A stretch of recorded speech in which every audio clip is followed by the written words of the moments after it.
15-asr jahon ma'naviyatining buyuk siymosi Nizomiddin Mir Alisher Navoiy Hijriy 844-yil Ramazon oyining 17-kuni, ya'ni milodiy 1441-yilning 9-fevralida Hirotda tug'ilgan.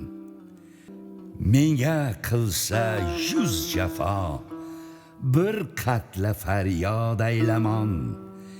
Elga qilsa bir jafo, 100 qatla faryod aylaram.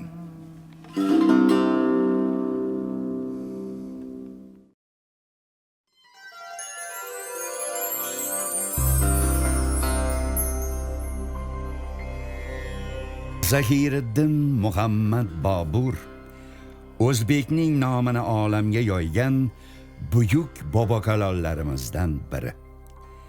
U 1483-yilning 14-fevralida Andijonda tug'ilgan. Otasi tarafidan Sohibqiron Amir Temurga 5-chi, ona tarafidan Chingizxonga 12-chi avlodi bo'lmish Yunus xonning nevarasidir.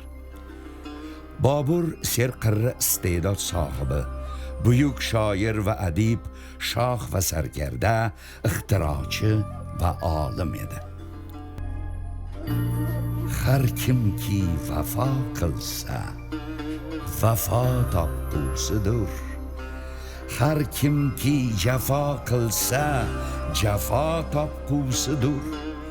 Yaxshi kishi ko'rmagay yomonlik hargiz. Har kimki yomon bo'lsa, jazo topqusidir.